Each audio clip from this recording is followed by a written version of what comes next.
Bismillahirrahmanirrahim. Assalamualaikum warahmatullahi wabarakatuh. Alhamdulillahirrahmanirrahim. Insyaallah pada kesempatan kali ini Al-Fakir ingin menjelaskan tentang 7 metode dalam berpikir, yang dimana berpikir adalah cara kita untuk mengelola ataupun mengendalikan pikir itu sendiri, yang dimana manusia telah Allah berikan, Allah ciptakan yang dinamakan dengan akal. Nah, akal ini yang kita sebut dengan pikir. Ya. Nah, kenapa pembahasan kali ini itu sangat penting? Sebab fikir itu Allah kasih kebebasan dalam apa? Dalam memilih segala sesuatu, baik buruk, salah benar, surga ataupun neraka. Dan fikir ini adalah penentu, gitu. Kita tuh menjadi baik atau buruk ditentukan oleh fikir. Dan sistem fikir ini itu sama dengan blender ataupun mixer. Dia terus mengelola, dia terus memblend segala sesuatu yang apa? Yang masuk ke dalamnya. Bagaimana cara masuknya? Ya dalam panca indera kita. Apa yang kita lihat, apa yang kita dengar, apa yang kita tahu, apa yang kita rasakan, apa yang kita omongkan, itu semua masuk ke dalam pikir ini sendiri. Dia terus ngeblend. Ketika blend itu udah sampai tahap ekstrak, maka ekstrak ini melahirkan apa yang dinamakan pikiran.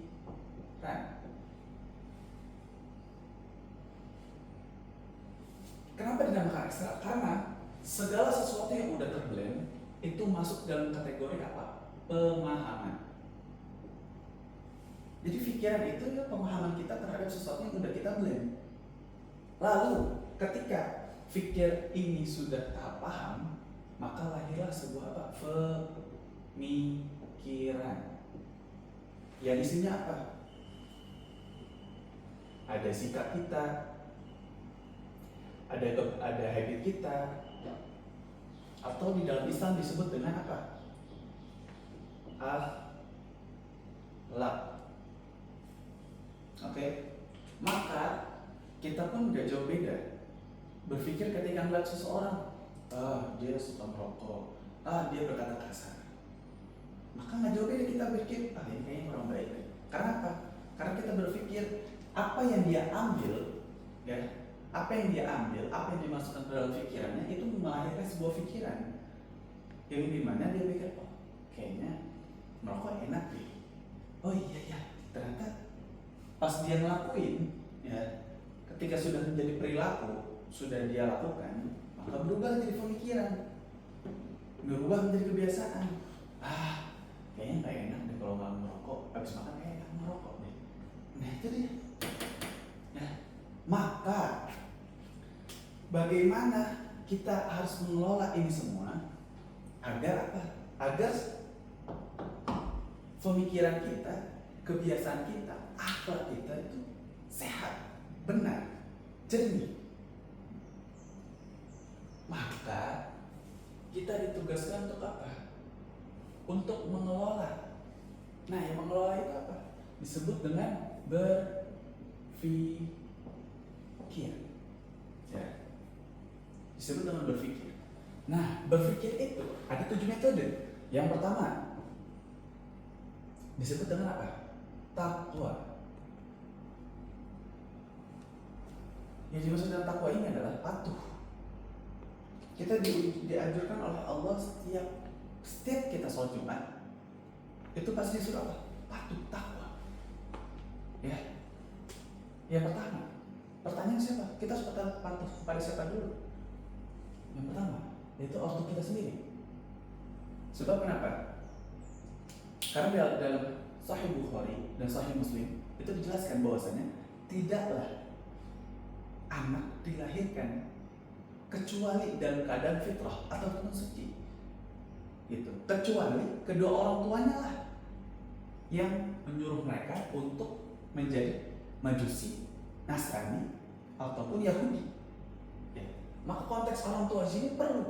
Maka buat kalian para orang tua, jangan hanya mengisi nutrisi kepada anak itu hanya nutrisi badaniah gitu, tapi isi juga nutrisi yang ada di dalam akalnya, fikirnya, ya. Lalu setelah orang tua kita mengajarkan kita untuk patuh kepada mereka, lanjut yaitu kepada siapa? Tuhannya di dalam kita, yaitu Tuhan siapa? Allah. Lalu ketika kita udah patuh kepada Allah, yang kedua kepada siapa? Rasulnya. Rasul kita siapa? Nabi Muhammad SAW. Ya, itu berpikir yang pertama. Ya, jangan sampai kita tidak patuh. Jadi harus kita patuhin ketiga ini, kita harus patuh. Ketika kita udah patuh, maka biasanya Allah tuh menyuruh kita apa? Yaitu yang kedua, Iqra. Tujuannya Iqra apa? Untuk kita membaca, untuk kita mengetahui segala sesuatu. Karena apa? Karena orang tua mempunyai kapasitas dalam mengajarkan sesuatu kepada anaknya. Maka nggak jarang orang tua ketika kita udah berumur 3 ke 4 tahun, orang tua kita mengasuhin kita kan ke PAUD. Ketika udah PAUD masukin ke SD, ke TK. Ke TK udah SD, SMP, SMA, kuliah. Tujuannya untuk apa? Yang pertama, guna mendapatkan ilmu. Ilmu pokok yang pertama yang harus diajarkan orang tua kepada anak adalah Al-Quran wa As-Sunnah. Ini pelajaran pokok yang harus diberikan kepada anak. Lalu yang kedua yaitu pengetahuan. Dari mana pengetahuan ini? Ialah segala sesuatu yang telah orang tua siapkan kepada anak, yaitu berupa apa? Berupa memberikan akses pandangan-pandangan yang baik kepada anak. Yang ketiga yaitu wawasan. Wawasan ini adalah fasilitas juga yang harus orang tua siapkan untuk apa? Untuk memberikan pendengaran-pendengaran yang baik kepada anak. Lalu yang terakhir yaitu pengalaman. Ketika anak udah mempelajari ilmu Al-Quran dan Sunnah, terus orang tua udah mengasih fasilitas pandangan-pandangan yang baik, wawasannya dari pendengar-pendengar yang baik, maka ketika dia sudah mendapat pengalaman, ya, ketika dia udah mendapat pengalaman, udah mendapatkan semua ini, ya, semua ini dia udah dapat. Lalu tugas yang ketiga apa? Metode yang ketiga. Yang ketiga adalah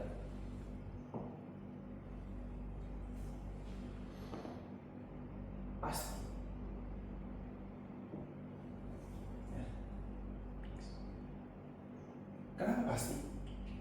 Karena kita harus memastikan semua yang kita dapatkan, semua yang kita baca, semua yang kita ketahui itu harus masuk ke dalam sini, ke dalam fikir ini. Ya. Harus masuk ke dalam fikir ini dengan tujuan apa?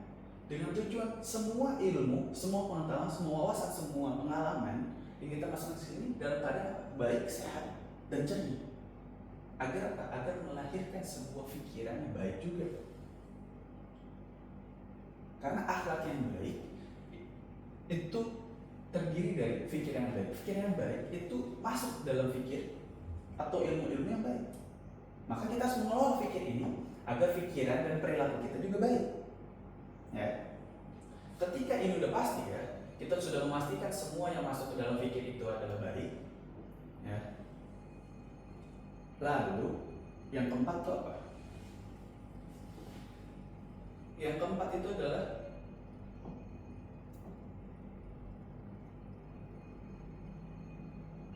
fighting. Ya. Karena apa? Karena biasanya ketika kita sudah mencapai tahap akhlak yang baik, itu Allah uji. Allah uji dengan apa? Dengan adanya dunia ini.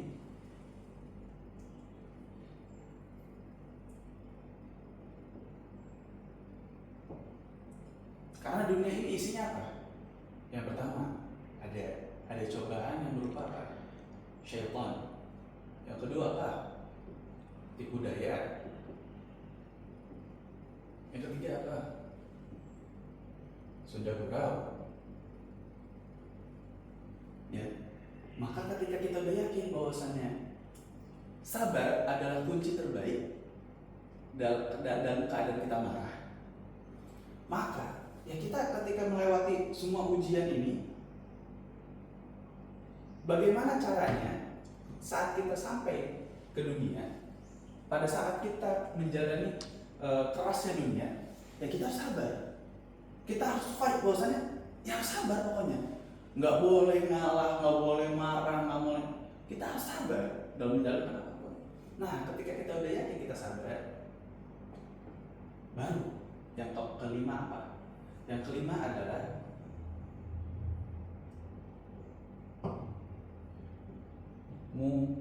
muhasabah atau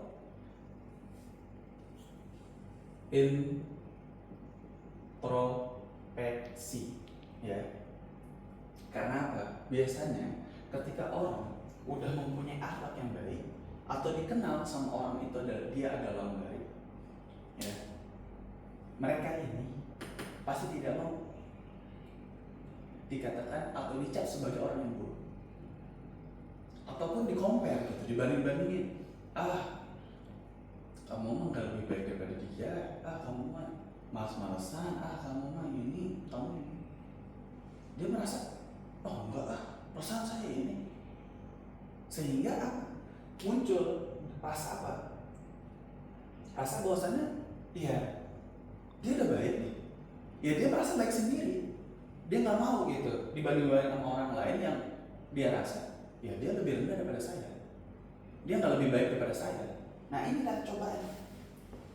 Maka ketika udah sampai tahap ini, kita udah merasa diri kita udah baik, ya, sehingga kita nggak pengen orang lain itu merasa lebih baik daripada kita, maka perlu hal ini kita kaji, ya, kita introspeksi, bener nggak nih, salah atau enggak nih. Ketika salah, maka ada metode yang keenam. Nah metode keenam ada dua, ada A dan B. Yang A ini adalah kita balik lagi cara kita yang pertama, yaitu takwa. Ya, balik lagi. Jadi tuntutannya ketika emang itu salah, itu kita balik lagi. Atau yang kita sebut apa? Taubatan nasuha. Ya, kita balik lagi ke takwa. Kita cari lagi iqra. Ya. Lalu ketika itu adalah benar, kita merasa benar, maka lanjut ke 6B, yaitu apa? Istiqomah. Ya. Ketika kita udah menjalankan semua, ya kita lakukan istiqomah. Lanjutkan dikit demi sedikit. Karena keistiqomahan itu lebih baik daripada 1000 kali. Ya. Ketika kita udah sampai tahap sini, istiqomah, lalu yang terakhir, ya, yang terakhir adalah 7, yaitu ulil albab. Apa yang dimaksud dengan ulil albab? Ulil albab ini adalah cara kita untuk mengeksplorasi, menginovasi terhadap seluruh ciptaan yang ada di langit dan bumi. Dengan tujuan apa? Yang pertama, ya,